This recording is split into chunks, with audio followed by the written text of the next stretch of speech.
Okay, great. My daughter, who is graduating in the spring, is supposed to come here soon, so to hear me talk, and I haven't seen her in a week or so, so she'll be going. She's looking for a job after graduation, so I'm just putting that plug right now. We'll get that out of the way. If any of y'all know of any jobs, she's very interested in water and environmental engineering. So. But I work with Georgia River Network. We are a statewide river advocacy organization. As Betty Jean mentioned, we organize paddle trips all around the state, and the idea is to connect people with our rivers so that then they become advocates for our rivers. Our belief is that you can't really advocate for something unless you have a relationship with that issue. And so getting people on rivers is critical. This year we put 600 people on Georgia's rivers, explored about 300 miles of Georgia's rivers through about 20 different paddle trips around the state. So I want to talk to you today about the Okefenokee Swamp and a heavy mineral sand mine in Charlton County that is located adjacent to the swamp, and give you information about that. I am not an expert on the swamp. I am not an engineer, but I have written extensively about the Okefenokee and about this mine, and have been following this issue for the past couple of years, so I'm somewhat familiar with it. We are part of a larger coalition called the Okefenokee Protection Alliance that is working to protect the swamp. And it's been really interesting. I've been involved with the environmental advocacy groups in Georgia since the late 1990s. And I've never seen an issue rise to the level that this mine next to the Okefenokee Swamp has. It has garnered national attention, international attention. It speaks to just how special the Okefenokee is. So this is a very big issue, and it's important to a lot of people. We saw the alligator costume when we've done some trips down in the Okefenokee Swamp. And whenever we do paddle trips, one of the things that we always do to lighten the mood is we tell jokes about animals that we might be seeing during a paddle trip. So, of course, the Okefenokee is known for its alligators. So are y'all ready? Are you going to make an allegation? Huh? Are you going to make an allegation? That's pretty good. It's exactly where I'm going. So the alligators, there's a hierarchy of alligators in the swamp, and there's the big bull alligator that is the dominant alligator, and he kind of rules everything. Well, a while back, some of the younger alligators kind of got riled up, and there was a little bit of rebellion. One alligator was the leader of that rebellion. He was the instigator.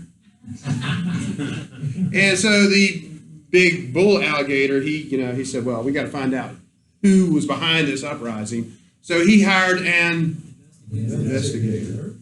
So, and the other thing is that the University of Georgia is doing research down there in the swamp, and with the Okefenokee Swamp Park. It's a private park on the north end of the swamp in Waycross. Great place to visit, by the way. And they attach these radio transmitters to the backs of the alligators to kind of figure out where they go and what the range of each alligator is. And so they track these, and most of them stay in one kind of one part of the swamp. They don't leave that area. That's kind of their territory. But they did find one that just went everywhere in the swamp, north, south, east, west. He was the circumnavigator. And then finally, what we've learned, the other research that the UGA researchers have done, is they actually, this is kind of funny but kind of gross. They described this to me. They catch the alligators, and they want to do studies about what the alligators are eating. So they basically open up the alligator's mouth. This is not a subdued alligator. This is a live alligator, but they, control them. They open up their mouths and they flush water into their stomachs so that the alligators basically have to vomit everything up that is in their stomachs. And then they look at what comes out of their stomachs. So this whole notion to me was just kind of funny and actually kind of gross, but the guy that was describing it was quite funny about it. But what they found is that, this is not a joke. The number one thing that they eat is what? What would you guess? Turtles. Fish. I would say fish. But the number one thing that they eat is the macroinvertebrates, the insects.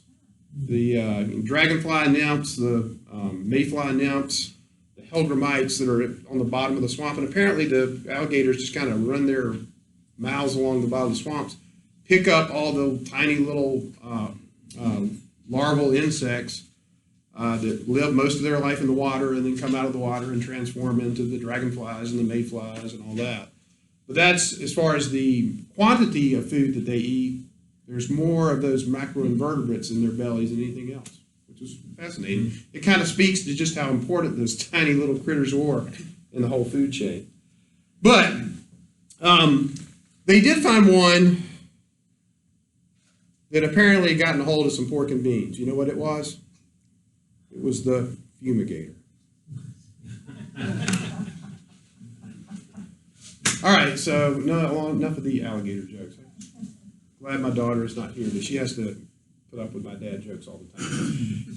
If you're interested, text SWAMP to this number. It'll come up later in the presentation, and that will take you to a link where you can send a letter to your legislators, your state representative, your state senator, and also a letter to Georgia's Environmental Protection Division.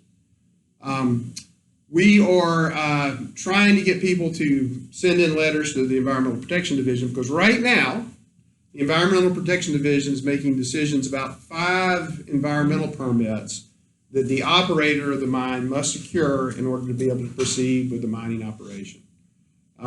So the decision about whether this mine will go through is in the hands of Georgia's Environmental Protection Division. I'm sure as engineers, y'all are probably familiar with Georgia's Environmental Protection Division and the permitting processes that you have to go through to do various things. So that is where we stand right now. The proposal has been on the books for 2 to 3 years with various federal and state agencies. It is now with EPD, and the fate of the Okefenokee and the swamp or the mine lies in the hands of EPD. Georgia River Network is very interested in the Okefenokee because there's about 100 miles of canoe trails throughout the Okefenokee. We were down there in January, and the director of the wildlife refuge spoke to us, and he made this statement that I thought was just fascinating, and it speaks to the vastness of the Okefenokee Wildlife Refuge and the swamp itself. He said that if you paddled all 110 miles of the Okefenokee Wilderness Canoe Trail system, which would take you, 10 or 11 days probably, you would see like 2% of the National Wildlife Refuge. It is so vast. When I go down there, what strikes me most is just the emptiness of everything, not just the swamp, but the emptiness of everything around the swamp. I mean, the traffic jams you get into in a place like Homerville is the school buses that are carrying the migrant workers that are down there picking the bell peppers and the blueberries. There's just emptiness. It's just fields and fields of vegetables, blueberries, pine around the swamp, and then you get into the swamp, and as you're going into Stephen Foster State Park, it's about a 17-mile road through just emptiness. You'll see deer, you'll see hogs, you might see a bear, you'll see dozens of different kinds of birds just in the road to go into the swamp. So it's just an incredible place. How many of y'all have been to the Okefenokee Swamp before? 3 out of about 20, and here comes my daughter Ramsey and her roommate Abby, who have also been to the swamp. So 5 out of about 20 people here have been to the swamp. I count myself among the people who had not seen the swamp until after I was 50 years old. And I think that's a sin against nature because it is a absolutely phenomenal place. It's really entering a whole different world. It's something that is so different than anything else you would see really anywhere else in the world. I have spent a lot of time in the woods and on rivers. I've paddled thousands of miles on Georgia rivers, paddled the length of the Chattahoochee River, the length of the Etowah River, the length of the Okefenokee River, the Altamaha River. I spent a lot of time in the woods outdoors. The first time I've ever seen a bear in the wild was last month in the Okefenokee swamp. Paddling along, saw a huge hornet's nest. I was marveling at the hornet's nest, and all of a sudden I hear something scampering down a tree, and I look, and there's a large black bear scampering down a 20, 30-foot tree like a squirrel. It was an amazing feat of just athleticism. I just sat there marveling at it and was just dumbfounded. And that's the type of thing that you see when you go to the swamp. You'll have to bear with me. I'm recuperating from a little cold this week. Of course, the swamp feeds two major river systems in Georgia and in Florida. The St. Mary's River, which is about 125 miles, flows out of the east side of the swamp. And then the Swanee River, on the other side, flows out of the southwest side of the swamp and flows about 300 miles down to the Gulf of Mexico. Some beautiful rivers that originate in the swamp. And the water coming out of that swamp is pristine. We did a trip on the Swanee last month. We didn't see one drop of trash the entire time as we paddled 15 miles down the Swanee outside of the swamp. So it's just a pristine, wild, beautiful place. If you get a chance to go there, go, because it is just spectacular. Abby and Ramsey, would you agree with that? Yeah. They did a trip with about 10 of their buddies here at Georgia Tech, and they almost didn't survive, I think. But got in camp a little late. But it is the largest national wildlife refuge east of the Mississippi. It is a national natural landmark. It is a wetland of international significance, and is a candidate for inclusion as a UNESCO World Heritage Site. The other World Heritage Sites in the southeast you might know about are the Everglades and Smoky Mountains National Park. So about the mine, this is the location of where the mine would be. The company that wants to do the mine is Twin Pines Minerals. They're an outfit out of Alabama. Anybody here from Alabama? No, we've got a big game tomorrow that we have to win. See us lose again. Our nemesis in Alabama. But they are based in Alabama and Birmingham. They have done primarily in the past coal mining. They've never really done this type mine. They did have a mine down in Florida that they worked for a little bit, but this is kind of their first foray into this kind of mining. They own they control about 7,000 acres here. The idea that they originally proposed was they wanted to do about 12 to 1,300 acres. Well, they have repeatedly tried to get permits for this project, and the first time they did it, they went to the Corps of Engineers because they were going to be impacting wetlands. So our Federal Clean Water Act says that if you are going to be impacting wetlands when you do a project, then you have to mitigate and compensate for that damage to the wetlands. So if you damage wetlands in one place, you've got to restore wetlands elsewhere. And so to do that, as y'all know, is very expensive. So if you're going to be doing a mine and you're going to be impacting 300 acres of wetlands, and you're going to have to spend money to restore 300 other acres, then that cuts into your profits. So their original proposal to the Corps, they went to it, and there were lots of wetlands on the site. Not hard to imagine because it's near the swamp, lots of low areas near water, and so they were going to impact a lot of wetlands. And they took a look at that, and the Corps said, well, you're going to have to do this, this, and this. They said, well, tell you what, let's draw it back. Let's just do 600 acres. So they did that, went to the Corps with another proposal. There was a lot of back and forth about, well, you need to do a cumulative impact study, a more advanced study of the environmental impacts of your mine.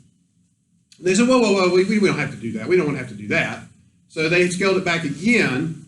So now they are only going to be working on a smaller part of the property. They only want to mine about 500 acres, between 500 and 600 acres. And it's now just a demonstration project to prove that this kind of mining can be done in this area without harming the swamp.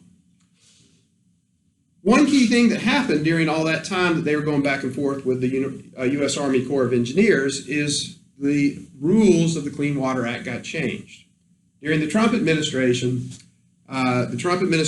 changed the rules to greatly reduce the kinds of wetlands that you would have to mitigate for.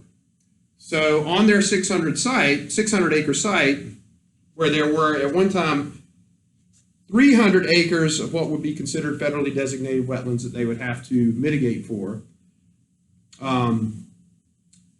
because of that rule change that the Trump administration implemented, there are now, because of that rule change, no wetlands on their 600-acre site that have to be mitigated for. So what happened when that rule change took place is, because there are no wetlands on the site, the company no longer had to get a permit from the U.S. Army Corps of Engineers. So that federal permitting process was just tossed out the door. And so that brings us to where we are today, in which the permitting authority that is in charge of this project is Georgia's excuse me, Environmental Protection Division. So the Corps of Engineers, U.S. Environmental Protection Agency, the other federal agencies that would otherwise look at this because there were wetlands involved are no longer involved because, bingo, there are no wetlands on the site because of that rule change. Keep in mind that under the previous rules, about 300 acres of their 600-acre site was wetlands.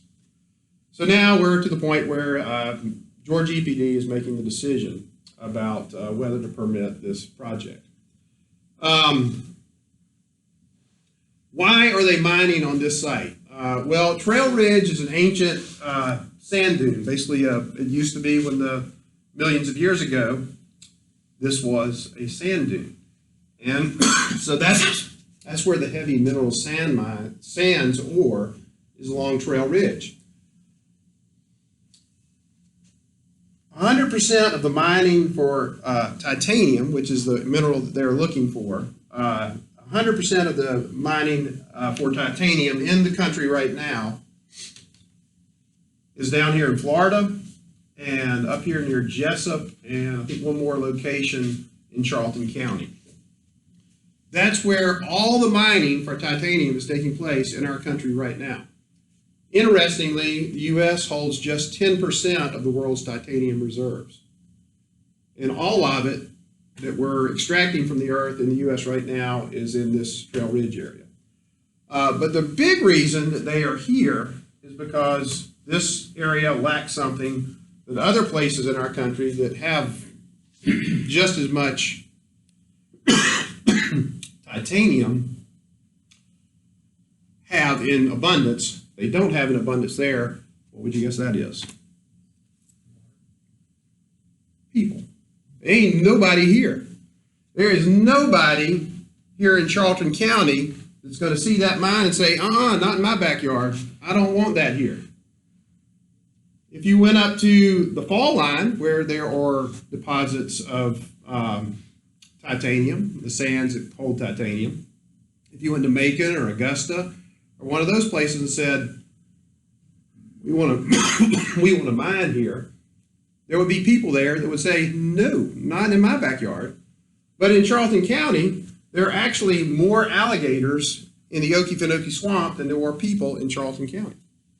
And the folks in Charlton County will tell you, and I've talked to one of the big business leaders there. He says, when we send our children off to college, we're saying goodbye to them because there's nothing for them to come back to here in Charlton County. So we want new industry and we want business here. And so this is an opportunity for us to grow our economy in Charlton County. So the Charlton County Commission has voted to support this mining proposal. Of course, there's a lot of other people around the state that don't want to see it get developed. So a little bit more about titanium. The titanium that they mine here in the U.S. is processed into titanium dioxide, which is a pigment that is used in plastics, paper, and paints primarily. 90% of all the titanium that is mined across the globe is processed into titanium dioxide, which is this pigment used in mostly plastic, papers, and paint. What we hear about all the time, though, is the titanium that is used to make bombers and missiles and hips and golf clubs and that sort of thing. It's the sexy titanium. Well, only 10% of the titanium that is mined around the globe actually goes to that. None of which is mined here in the U.S. There is no production of what they call titanium sponge here in the U.S. And the owners of Twin Pines have continually said that this mine is about improving our national economy and improving our national defense. Well, that's a lie. They're not going to be using the titanium that they mine there on Trail Ridge to build bomber jets or missiles or anything like that. They're going to be using it to make pigment. So it's very interesting. Titanium is one of the minerals that has been identified as a critical mineral for our national defense. But if you talk to the people that are in the titanium industry that depend upon titanium sponge to make their product, they will tell you flat out, we don't need titanium sponge production here in the U.S. because we've had a long-standing relationship with Japan. We get 90% of our titanium sponge from Japan. It is a longtime ally. The cost of trying to develop a titanium sponge production here in the U.S., it just doesn't make economic sense. We can get it cheaper from a reliable source in Japan. So the idea that this titanium mine is needed for national defense is just a falsehood. So if you hear that, not true. The other interesting thing about the titanium, kind of the global titanium debate is you'll hear a lot of people say, well, China is trying to corner the market on titanium and they're going to put the screws to us and we'll be at the, we'll be under control of China. Well, 50% of our titanium imports, 56% of our titanium imports come from those longtime allies, South Africa and Australia. The titanium that we get is not imported from China. It's not one of our major, one of the places where we get our titanium. We get a tiny, like a few percentage points of the titanium that we import into the U.S. comes from China. So this notion that we have to be careful about China with titanium is, I think, another fallacy. So what will the mine do? Why are we so concerned about this mine and its impacts to the swamp? Well, it's going to be, what they're going to do is they will dig pits into Trail Ridge, 50-foot deep pits.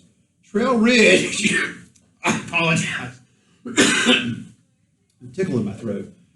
Trail Ridge sits at about 150-foot elevation. The swamp sits at 120-foot elevation. So if you dig 50-foot deep pits into the ridge, you're going below the level of the swamp. That may or may not impact water levels in the swamp. But one of the concerns is the constituents that make up that trail ridge are very specific. And that trail ridge kind of acts as a geological dam that regulates surface water and groundwater in the swamp. And so if you mess with the makeup of that ridge, the rocks and the sand and all the gunk that's in that ridge, then you could impact groundwater and surface water and how it interacts, how the hydrology works down there.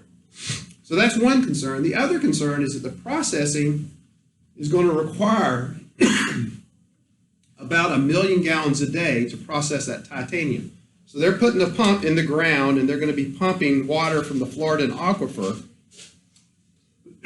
to the tune of about 1 million gallons a day. So we know that when you pump water from the Florida aquifer, that lowers the water table. The water in the swamp is tied to the groundwater. So you could have, as the water levels in the Florida aquifer go down, you could see a depression of the water in the swamp as well. So you've got pumping from the Florida aquifer that could impact water levels. You could have changes to the hydrology on Trail Ridge that could affect the water levels. And the swamp is a very shallow place.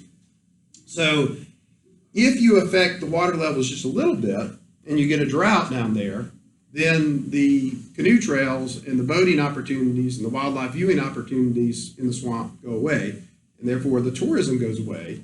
And the 3 counties, Clinch, Ware, and Charlton County, around the swamp that depend on that very large tourist economy down there would be impacted. So that's one part of the concern. Now, the other thing that could happen when you change the hydrology there is that the water levels go down, the peat, which is basically just carbon, dries up, and you have a higher frequency of devastating wildfires.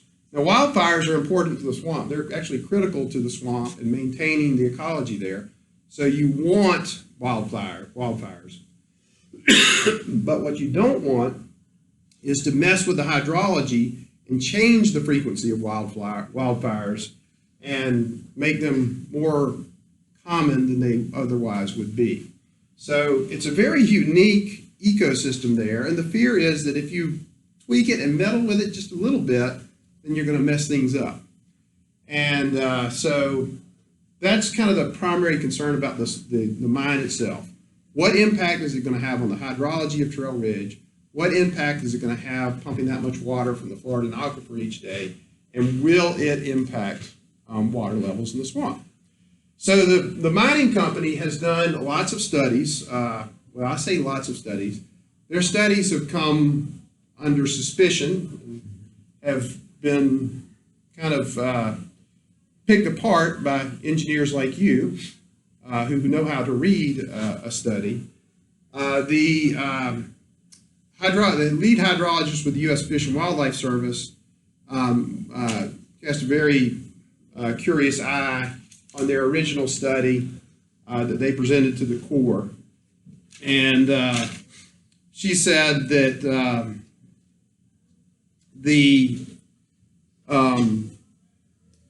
at best, their conclusions were that the mine would have no impact on water levels in the swamp.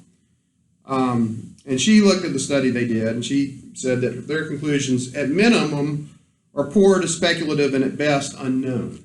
So the burden is on the mining company to prove that their activity will not harm the swamp. And so far, they have not presented any evidence that conclusively shows that their project will not harm the swamp.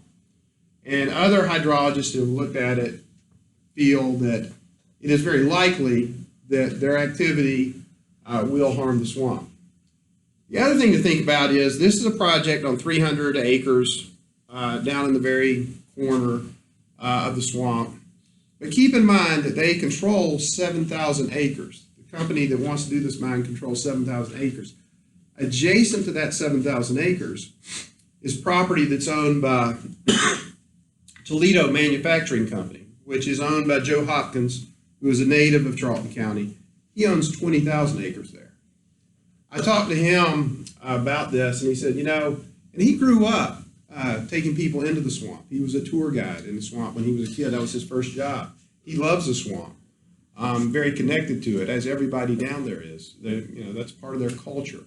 And he said, I don't want to see anything done that would harm the swamp, but I've got 20,000 acres that I've got to pay taxes on, and I've got to make a living on it. And he's a pine tree farmer now, but that business is not so great for him right now.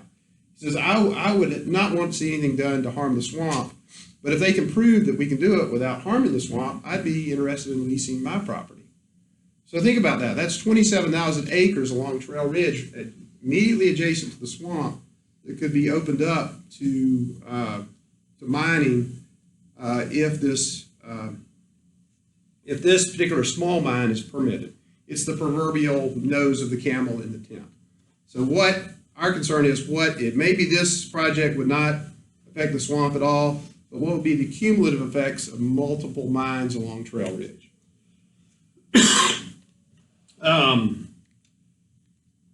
A little bit about Twin Pines, a company that is proposing this mine. They don't have a particular stellar reputation when it comes to the environment.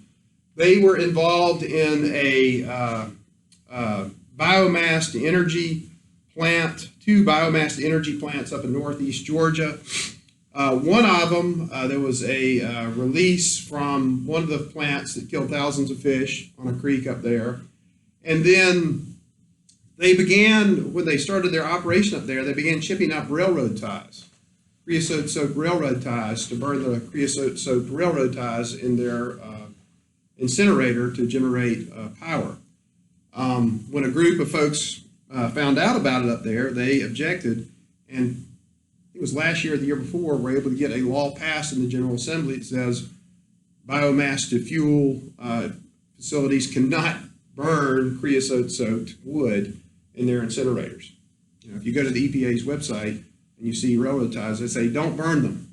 So, at their mine in Florida, they had some problems with mining waste getting into wetlands.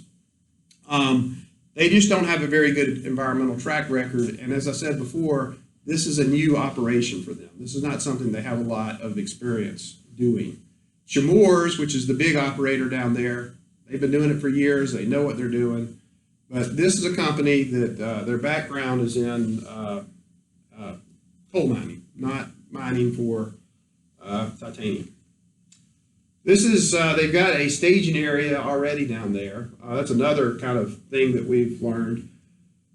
When you clear land like this, you have to get a permit from the local issuing authority to make sure that you're not going to be contributing soil to any nearby streams, and you have to have best management practices in place to keep the dirt on the site.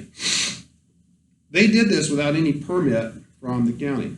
They didn't bother to go to the county and say, we're going to be doing this. What do we need to do to make sure we're not going to harm anything? So that's another thing. Were there any repercussions from the county for doing it? No. That's Charlton County. We're dealing with a wilderness area of about 4,000 acres. There would be impacts to it. I mentioned the fact that the water levels in the swamp, if they went down, could affect the canoe trails, and you wouldn't be able to get out into the canoe trails. There are multiple overnight sites that you can camp in the swamp, and I haven't done this yet. I really want to do it. But the stars in the middle of the swamp, if you can imagine being in the middle of 400,000 acres of wilderness, the stars out there are absolutely stunning. The light pollution from the mine could impact that part of your experience in the swamp. And you would have noise pollution as well from the swamp, from the operation. I think I've already mentioned some of these stats. But the local economy is very much tied to the swamp. I mean, it's farming, pine trees, and the swamp down there. A study by the Fish and Wildlife Service shows that 750 jobs are created by swamp tourism. Swamp tourism generates about $65 million in economic impact and about 700,000 visits to the swamp each year. And interesting, there used to be a lot more people that visited the swamp. But when they built I-95, the only way to get to Florida used to be to go down Highway 1. You went through Waycross, and Waycross was a stop there that you could really easily visit the Okefenokee Swamp. But when they built I-95, everybody just goes down I-95, which is a good ways east of where the swamp is. So not as many people actually visit the swamp as it used to. Another thing that the swamp does for us that we don't pay a lot of attention to, but it is a huge carbon sink. It helps with climate change. And one study suggests that I think it's 125 million in ecological services that the swamp performs for us. So it's an important place for a lot of reasons. One of the advocacy things that we've done is we've tried to get some of the local governing bodies down there to sign resolutions saying that they want to see the swamp protected. We've been very successful in doing that, not in Charlton County or Folkestone, but in Fargo, which is on the other side of the swamp, Argyle, Homerville, Clinch County, which is the county on the western side of the swamp, Waycross and Ware County, which is on the north side of the swamp, and then multiple cities that are near the swamp that take a chunk of that tourism money that comes from the swamp. So having a lot of success down there, getting a lot of support from people outside of the Charlton County government. We also do have a lot of support within Charlton County itself, the citizens there. It's just the Charlton County Commission is not, is still very supportive of the mining operation. The other thing that our Okefenokee Protection Alliance has been able to do is really stir up comments to Georgia's Environmental Protection Division. Just this year, about 40,000 comments have been sent in to EPD regarding this issue. Now, if you get 40,000 comments on a individual permit that EPD is looking at, that is huge, huge. So the pressure is on them. 10,000 emails and phone calls have gone into Governor Brian Kemp's office. That's huge. But so far, we have not seen any indication that Governor Kemp has taken a specific stand on this issue, which is a good in some ways. That he's not come out and said, we want to support economic development in Charlton County. We think the swamp, we think this mine is a good thing. He hasn't come out and said that. He also hasn't come out and said we oppose the swamp. We don't want to risk the Okefenokee for this mine. So it's good news in some respect, but we wish he would take a stronger stance on it. So anyway, the point is a lot of people are stirred up about this. And going into the legislative session, we're going to be looking at ways that perhaps legislatively we can slow this mine down while we wait to see what EPD does. But I guess the take-home message I would give to you is that the Okefenokee is one of Georgia's very, very special places. It's one of Georgia's 7 natural wonders. It is a place like none other. And do we want to risk this very unique and special place to obtain a mineral that is the 9th most common mineral on the planet, that can be attained elsewhere easily, where we as a country, we're never going to be able to supply all the titanium we need. We're always going to rely on foreign sources for titanium. Do we want to risk something this special to obtain a common mineral that can be acquired elsewhere? My answer to that question is not no, but hell no. So if y'all have any questions, I'll be happy to answer any questions you might have. Yes? Is there any requirement for this mining operation to restore the area more or less like it Yes. found? That would be part of their surface mining permit. They would have to have a plan in place to restore it. I lived in Alabama in the 70s. And they were strip mining to the west of Birmingham. The state required them to have letters of credit or bonds. And had bonds too. If they didn't restore it, they'd get paid for it. Well, when that happened and it wasn't restored, the bonds they discovered were fraudulent. Well, and that's what I was talking about what they put back in the pits afterwards. That's one of the concerns that has been voiced by hydrologists is if you don't put back in the same constituents in the same manner, then that could affect the hydrology of that ridge. So I'm not smart enough to know about that, but that has been one of the concerns that has been expressed by hydrologists that have looked at it. Have you heard the million gallons of water, whatever, they pump it out of the ground? How they're gonna treat that before they release it? Have you heard? They'll have to have, that's one of the permits they're having to get from the EPD is a MPDS, basically wastewater discharge permit, and how they're gonna handle that. So a bunch of settling ponds or something out there probably? Are you aware of the recent decision in Arizona to vacate the 2020 Waters of the United States rule? Yes. So that should kick it at least into. There's some uncertainty about that. Yeah, the Biden administration is trying to go back to the old rules.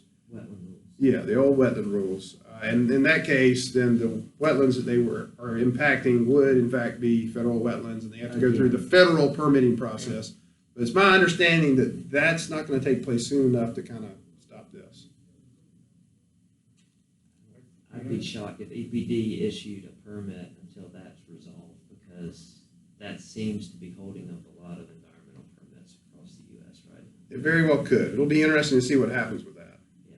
And I suspect there will be lawsuits that could drag this on out for a long time, and then the changes might take place. Who knows?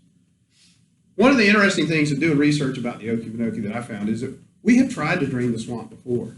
Back in the 1890s, the lumber company came in there, and that was their plan, that they were going to drain the swamp, and it was going to be a great agricultural area. They would harvest all the timber, and then after they drained it, they would have this rich soil in which to plant things. They started digging a trench through Trail Ridge, and it was futile. You know, you're having to dig like a 40-foot deep trench 5 miles through a sand ridge in the 1890s. Well, Groundwater probably. yeah.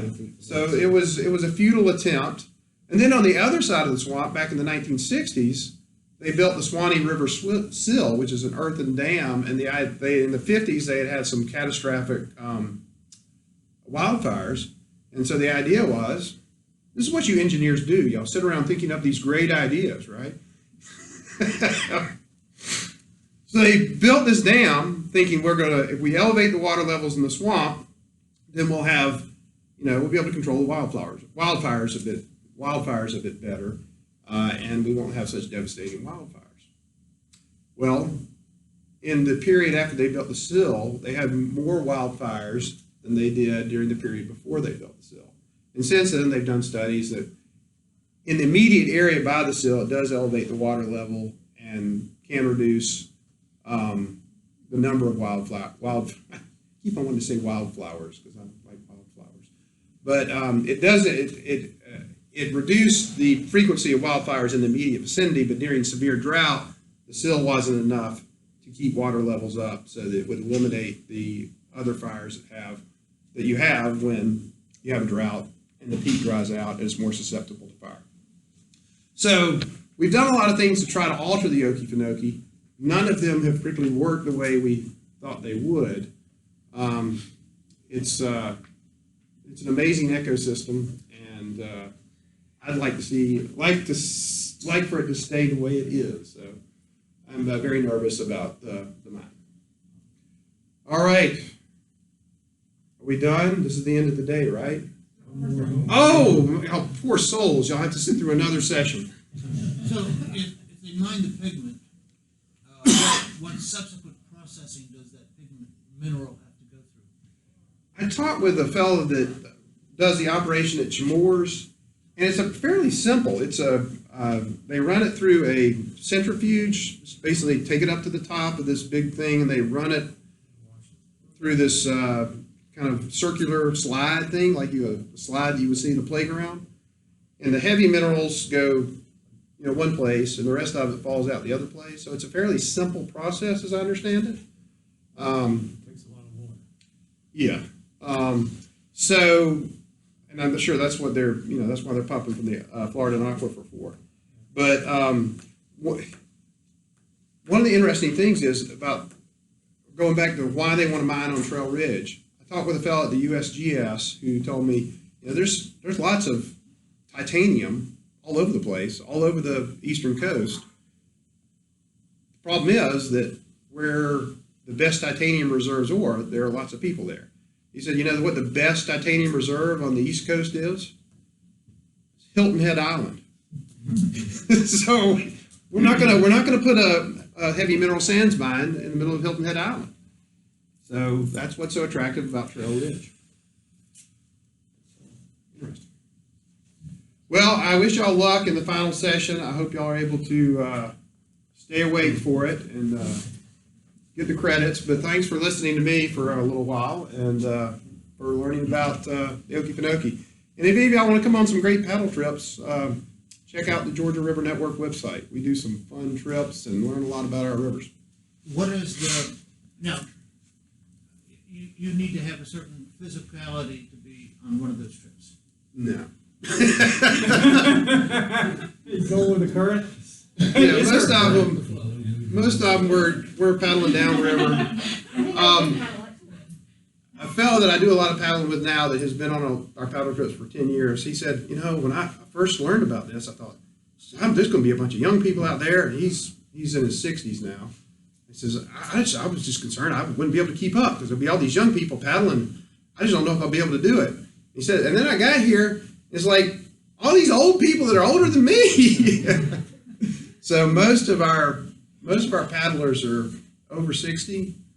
A lot of retirees that paddle, people that are in just average shape. Paddling is an pretty easy recreational activity that usually does not require a lot of heavy lifting.